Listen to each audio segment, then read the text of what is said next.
Alright guys, and welcome back once again to Redstone for Dummies. Today we're going to review the /fill command, which is a really cool command. So let's do it now. So this command can be used in two different ways. First, we have this one, which works like that. The red part is just the start of the command. Next, the coordinates in blue represent the starting point of the area you want to fill. The coordinates in yellow represent the end point of the area you want to fill. The part in green represent the kind of blocks you want to use to fill the area. And here in pink, DV is for data values. And before we talk about that, let's talk about what are data values. First off, all of these wool blocks have different colors, but they all have the same name. They all called wool. By using their data values, you can choose which one you want to spawn. So if, by example, we choose the white block here, we have a data value of 0 right over here. And obviously, all of these wool blocks all have a different data value. Here are some of them.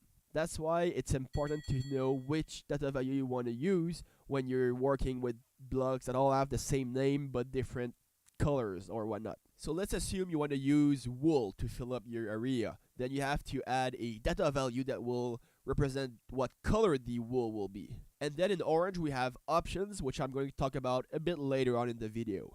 Alright, let's say we use these 4 blocks. They all have their own coordinates, which are these. Let's say we start with this one as our starting point and this one as our end point. It's only going to fill up a line of 5 blocks. But if we use this one as our end point, a whole square will get filled up. And if we use that one on top as our end point, then a whole cube will be filled up. Let's do an example. If we use the this one here, let's put in the coordinates real quick. There we go, and there we go. And then we use this one over there as our end point.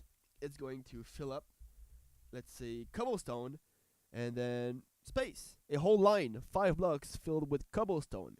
If we, let's say, keep the same starting point, so this one here, and then we use this one over there as our end point, it's going to fill up a square of, let's say, stone. Boom, there we go. And let's say we want to have a column. We use this one as our starting point.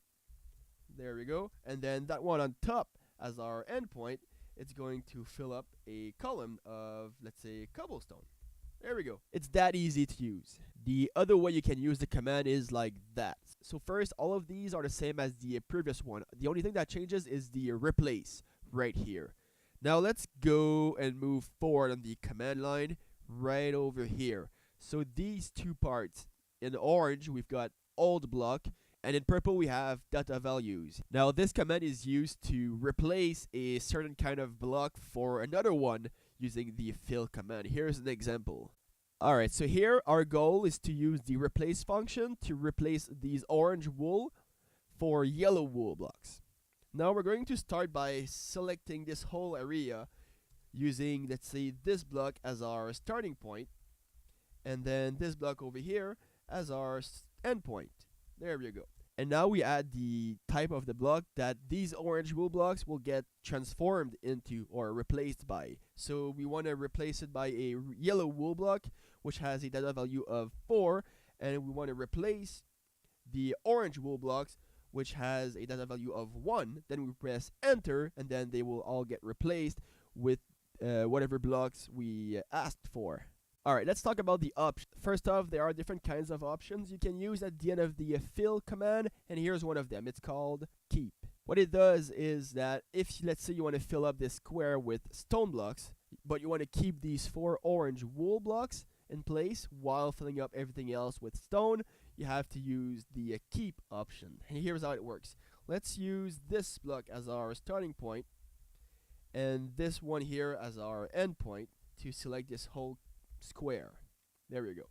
Let's fill it up with stone, and now you have to add a data value. Even if the block you're using doesn't have different colors of itself or whatnot, it always has a data value, which is default 0. And then you press space, and then you can add the option you want. In this case, we're using the keep option. So let's press enter. It's going to fill up this whole square without affecting the orange blocks, which is really useful. Now we're going to talk about the destroy option. So if we use the same blocks as our starting and our end point, right here and right there, and fill it up with air.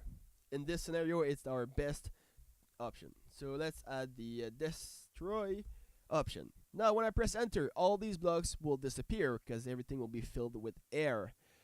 Now the difference is that instead of just disappearing in the air, it's going to make particles of them being destroyed, which is really cool. So let's take a look at that. There we go. Really cool. And before the end, one more thing that's really important is that the command only works if the volume, the total amount of cubes that will be affecting using the command, has to be smaller or equal to 32,768 cubes. If it's greater than that, then the command will fail.